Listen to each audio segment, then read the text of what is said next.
One of the more interesting conversations that have been had over this past offseason is, what is Jalen Hurts going to be at Oklahoma? Because there's a lot of interesting factors that, frankly, we just won't get to know about until September 1, when everybody and their mother believes Jalen Hurts is going to be the starting quarterback against Houston. But is it possible that Hurts developed into a significantly better passer while he was a backup? Nick Saban says absolutely, and that was the goal. Because Hurts sat out because the guy behind him was better, period. And you saw that play out in the national championship game in January 2018. Georgia was crushing their run game. They loaded the box. They said Jalen Hurts won't run, and neither will the running backs. Hurts is going to have to beat us throwing the ball, and he couldn't do it.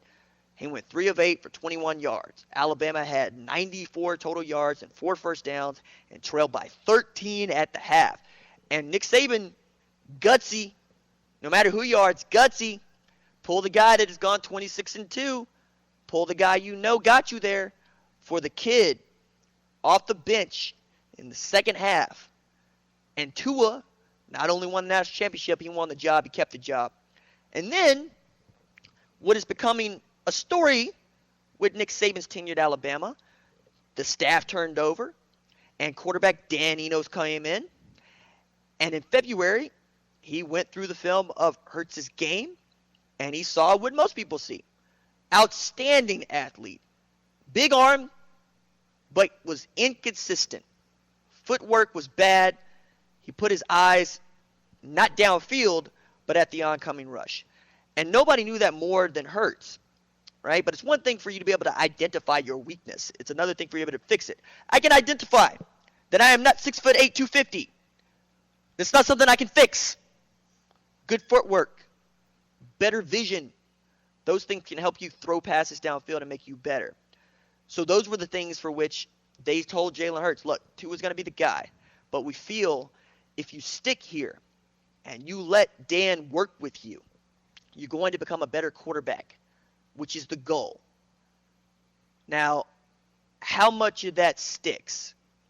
Because here, now, in Norman, Jalen Hurts will have been played, yes, he will have played for his 4th different offensive coordinator. And that's not including Enos, who's a quarterback coach last year. That's 4 different coordinators who's got 4 different ways of doing things. And that's kind of what's been spoken about. Even I think it was I know. It was wide receiver Julian Fleming, who's top wide receiver in the 2020 class, who committed to Ohio State, said, I didn't want to look at Alabama that hard because they can't keep the staff together. Somebody different was recruiting me for the last couple of years, and I didn't like it. And the people that posited that might be the reason for which Nick Saban's downfall, such as his downfall is that he got beaten in the national championship game, is here now, right? Because the continuity of his staff has been so different. And that's what I'm going to be interested to see play out, not only at Alabama, but Ohio State, where these programs are very much built around the head coach. And those head coaches are used to seeing their top assistants either take head coaching jobs or take what they think is a better job. And we saw Enos bolt from Alabama to go be the guy at Miami, be the offensive coordinator, not the guy, the offensive coordinator. We saw Josh Gaddis take what many people think is a lateral move to Michigan to be their guy. And now you have Hurts, who is going to Norman to play at Oklahoma, in large part because the best quarterbacks coach and the best offensive coordinator in the country runs that team. So we're going to get to see if Nick Saban was right, because I think this goes one of two ways. I think either Enos and Saban tried to say, hey, look, we set Jalen up to succeed, and Lincoln finished it off with whatever it is that Jalen Hurts is able to do. Or you got Alabama fans that's like, nah, he was good when he left. Lincoln didn't do anything. He's taking all the credit because he didn't really do anything. And I think you go that either way. But if it goes bad, that's when it's going to be a really interesting conversation, because somebody's going to blame somebody else. And we're going to get to see whose character stands up with that. But if everything goes to plan, Jalen Hurts will just be good. He'll show everybody that he deserves newcomer of the year, offensive player of the year, and win a college football playoff game with Oklahoma. But the likelihood of that, we'll wait and see. I mean, I think it's going to be tough. I think that defense is going to have to be better. I don't think it's all going to be on Jalen, but he's going to have to make throws in this league that he didn't have to make while he was at Alabama, one way or another. Patrick. Go ahead. No, please. Jalen Hurts is one of the biggest mysteries of the college football season. I think there's a lot of hype, a lot of excitement around him. But again, as we talked about a bunch, there's 4 new offensive linemen.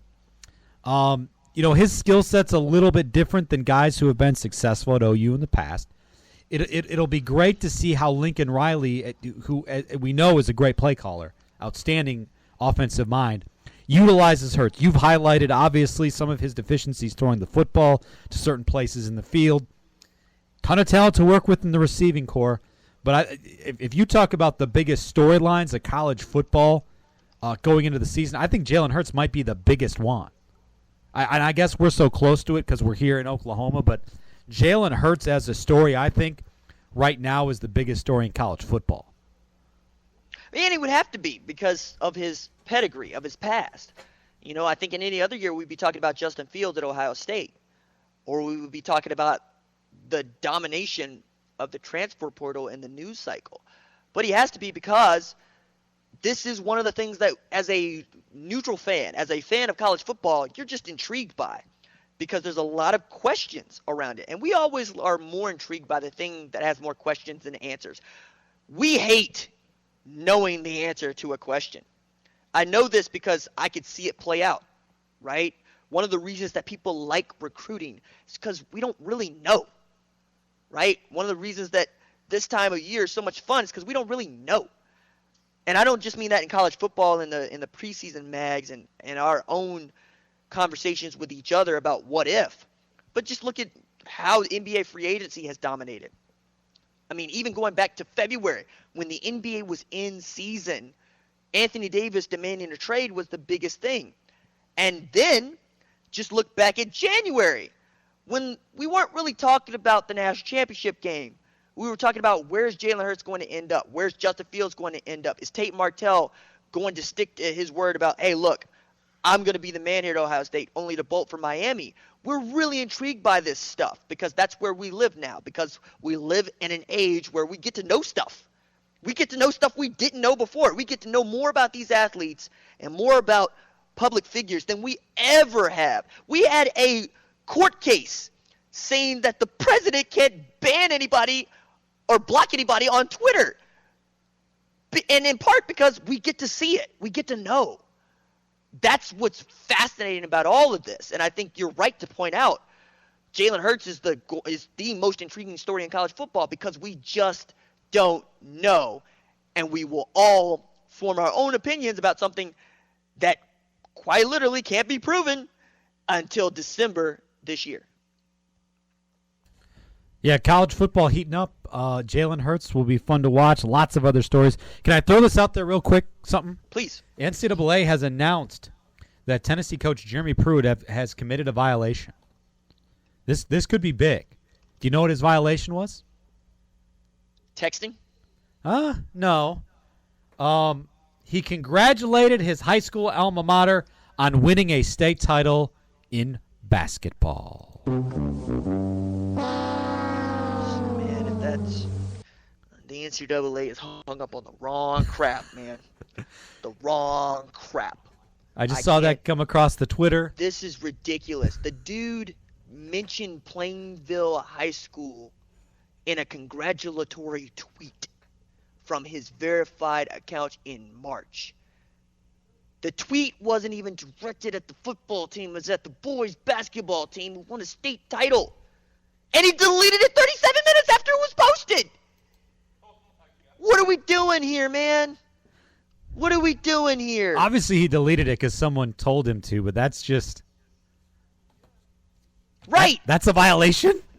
Who did... Well, I mean, it was a violation for Gene...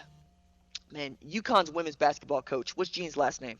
Auriemma? Auriemma. Yes. Gene Auriemma wanted to talk to Monet Davis when she was pitching a Little League World Series because she had mentioned, she loves UConn women's basketball. I wanted to say congratulations. And then the Narcs turned him in. Mm-hmm. It's the same deal for me. Gino Auriemma, man,